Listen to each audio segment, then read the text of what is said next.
8월 27일 금요일 새벽 예배를 하나님 앞에 드리도록 하겠습니다. 먼저 사도신경으로 신앙 고백드립니다.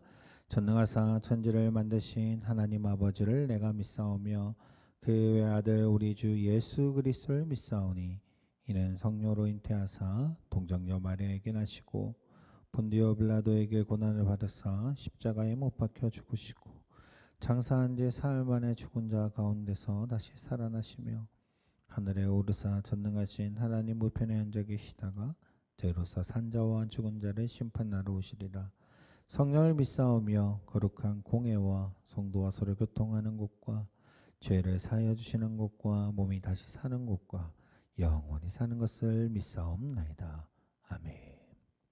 자, 오늘 이 새벽에 보실 말씀입니다. 이 새벽에 보실 말씀은요, 마가복음 14장 50절에서 15장 37절까지의 말씀입니다. 마가복음 14장 50절에서 15장 37절까지의 말씀입니다. 먼저 말씀 읽고 돌아오도록 하겠습니다. 정지 버튼 눌러주세요. 자, 오늘 말씀 다 읽었으면 오늘 본문 말씀 보도록 하겠습니다. 오늘 본문 말씀은 마가복음 15장 1절에서 5절까지의 말씀입니다. 마가복음 15장 1절에서 5절 말씀 제가 봉독해 드리도록 할게요.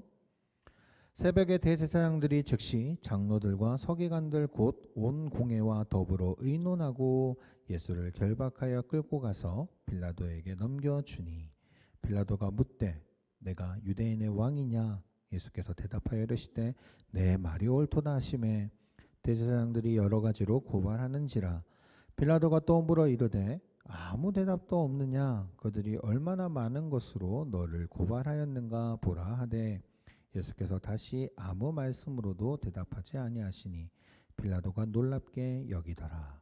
아멘. 자, 오늘 본문의 말씀을 통해서 빌라도가 예수님께 묻는 질문을 통해서 그 질문에 답하시는 예수님이 어떤 의도로 그렇게 답을 하셨는지에 대한 부분들을 우리가 좀 살펴보고자 합니다. 대제사장들은 이제 예수를 결박하게 되죠. 가룟 유다가 배반하게 되고 드디어 예수님이 잡히게 됩니다. 그때 이제 대제사장들이 이제 공회에서 이제 예수님을 이제 재판하게 되는데 그 재판하는 내용들 중에서 이제 예수님을 죽이고자 했던 것 같습니다. 근데 중요한 거는요, 예수님을 죽일 수 있는 결정을 그 공회에서 할 수가 없었습니다. 그 사람을 죽고 이제 어떻게 선택한 죽음에 대한 선택에 대한 거는요, 총독에게만 권한이 있었기 때문에 예수님을 어쨌든 죽이고자 하는 그 대제사장들과 제사장들, 장로들, 서기관들의 그 모습에 따라 결국 총독에게 끌고 가게 되죠. 자, 이제 총독 빌라도에게 이제 예수님이 끌려오게 됩니다. 그리고 난 뒤에 이제 빌라도의 신문을 받게 되시죠.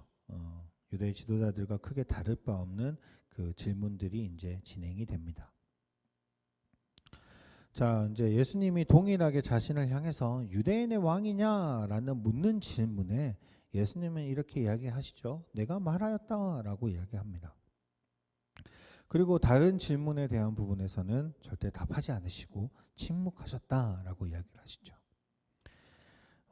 원래 그 대제사장들과 서기관들은요, 예수님을 죽이고자 했던 아주 큰 이유는 하나님의 아들이라고 했던 거, 그리스도다라고 칭한 그 사실, 신성 모독에 대한 부분 때문에 어떻게든 죽이려고 했습니다. 물론 자신들이 해왔던 그런 일들, 뭐 재물들을 모으는 방법들에 예수님이 모든 것을 다 끌어놓으시는 상태였기 때문에 어떻게든 예수님을 죽이려고 했고, 그 죽이려고 하는 내용들 중에 이제 하나님의 아들 그리스도다라는 그런 의미보다 이제 그 빌라도의 앞에 갔을 때는 유대인의 왕이다라는 것을 바꾸어서 표현하게 됩니다.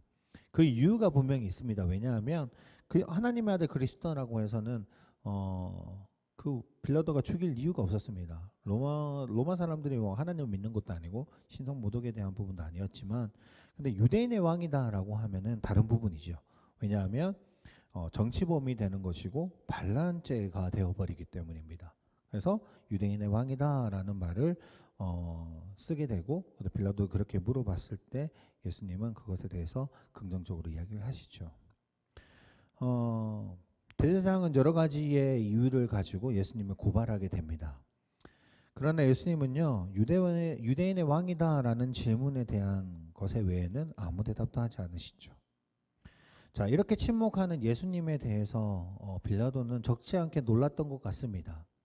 왜냐하면요, 보통 자기 이제 죄를 지은 사람은 자기를 변호하게 되죠.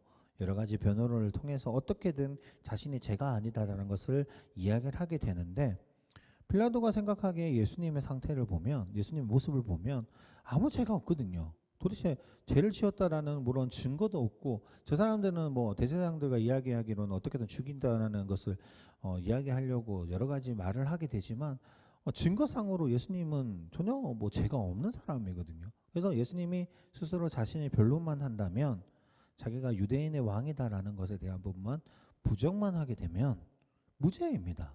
더 이상 죄가 없으심을 선포할 수 있는 상황인데도 불구하고 예수님은 오히려 유대인의 왕이다라는 것에 긍정적인 표현을 하시고 옳다라고 이야기를 하지만 다른 이야기에 대해서 전혀 반응하지 않고 이야기를 하지 않는 겁니다.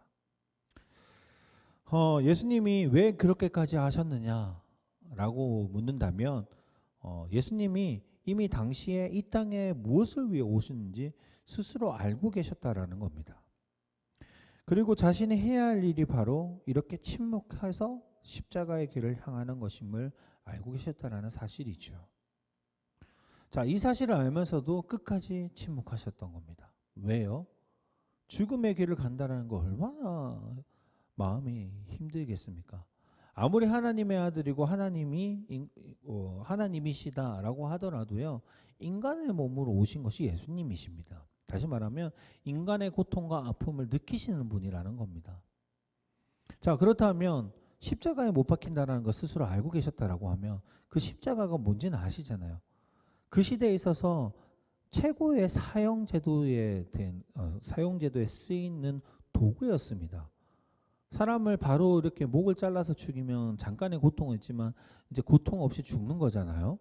근데 십자가는 몇 시간이 지나도록 고통을 느끼게 하는, 고통을 통해서 피를 끊임없이 흘려서 피가 다 내 몸에서 빠져나가는 그 상황까지 고통을 느껴야 되는 것이 십자가형이었습니다. 그것을 알고 계셨음에도 불구하고 끝까지 그 길을 걸어가시려고 했던 이유는 단 한 가지였습니다. 그게 무엇이냐? 바로 하나님의 뜻이었기 때문입니다. 하나님이 그렇게 하시고자 하셨기 때문이라는 겁니다. 자, 하나님의 뜻은 간단했습니다. 무엇이냐? 우리가 십자가를 지는 삶을 쫓아가게 하시는 것이었죠. 다시 말하면 우리가 죄인이기 때문에 우리의 죄를 해결하시기 위해서 어떻게든 본인이 하나님이 인간의 몸으로서 그리고 그러면 그 십자가를 지심으로써 그 피로 우리를 깨끗하게 씻음 받을 수밖에 없음을, 그리고 스스로 그렇게 하심으로써 우리 죄의 문제를 해결하시게 되는 아주 중요한 사건이 필요했는데, 그 사건을 일어나기 위해서는 예수님은 그 길을 가야 되는 것이었습니다. 그것이 하나님의 뜻이었다는 거죠. 그렇기 때문에 예수님은 어떤 것에서 질문해도 다 침묵을 하셨고 그 길을 나아가시는 겁니다. 우리를 구원하시기 위한 그 한 가지의 뜻, 하나님의 우리를 사랑하셨기 때문에 그 길을 묵묵히 가셨다라는 것이죠.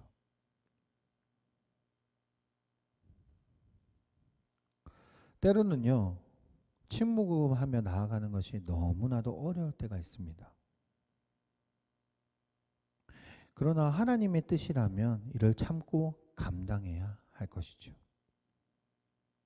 내 입에 여러 불평과 원망을 하기보다 하나님의 뜻을 기다리고 바라보며 참고 인내하는 것이 필요합니다. 예수님은요, 하나님의 뜻이기에 그 길을 감당하셨죠. 우리도 하나님을 따라 예수님의 그 삶을 따라가기 위해서 우리가 십자가를 지면서 나아가야 되는데, 그 길을 걷다 보면 너무나도 힘들고 어려움도 찾아올 것이고 하나님을 원망할 때도 될 거고 너무나도 억울해가지고 불평 불만을 가질 수 있는 상황들이 맞이하게 됩니다. 그럴 때 우리는 어떻게 해야 될까요? 바로 예수님이 그 하나님의 뜻대로 걸어가셨던 것처럼 우리 또한 그 길을 감당해야 됨을 분명히 알아야 됩니다. 사랑하는 성도님, 너무나도 힘들고 어려운 상황 속에 놓여 계시죠. 너무나도 힘들고 어려운 상황 속에 놓이게 되면요, 정말 하나님 앞에 나아가기가 너무 힘이 듭니다. 내 마음이 연약해지고 내 마음에 어려움이 생기면요, 내 마음 속에서부터 시작해서 입술까지 원망하는 말이 끊임없이 나옵니다. 어떻게 내가 이럴 수밖에 없은지에 대한 부분, 내가 왜 이런 힘든 상황에 놓여 있는 것에 대한 불만들, 그런 것이 끊임없이 나올 수밖에 없는 상황들입니다. 코로나 시대의 이 상황 속에 아마 더욱더 그러실 겁니다. 그런데요, 중요한 것은 그 가운데 하나님의 뜻이 무엇인지를 분명히 구할 필요가 있습니다. 왜냐하면 하나님이 나를 통해서 무언가를 이야기하시고자 하는 것이 분명히 있기 때문입니다. 사랑하는 성도님, 이런 상황일수록 원망과 불평보다 하나님의 뜻을 구하는 자가 되기를 원합니다. 하나님 앞에 더욱더 나가는 자가 되기를 원합니다. 내가 너무나 힘든데, 내가 너무나도 어려운데 제가 어떻게 기도할 수 있겠습니까? 이 상황도 해결도 못 해주는 하나님을 어떻게 내가 믿을 수 있겠습니까? 내가 지금 이렇게 너무나도 힘든데 지금 교회 갈 정신이 어디 있겠습니까?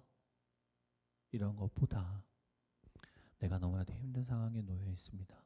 분명히 하나님이 이 상황을 통해서 나에게 이야기해 주시고자 하는 것이 있고, 하나님이 더 큰 영광을, 또한 그 큰 은혜와 목적이 분명히 있을 것인데, 자, 이런 상황 속에서 하나님이 나에게 이야기해 주신 것이 분명히 무엇인지 알기를 원합니다. 주여, 저에게 이야기해 주시고 또한 이 일들을 잘 감당할 수 있게 해달라고 기도하는 것이 아마 더 큰 은혜가 아닐까 생각해 봅니다.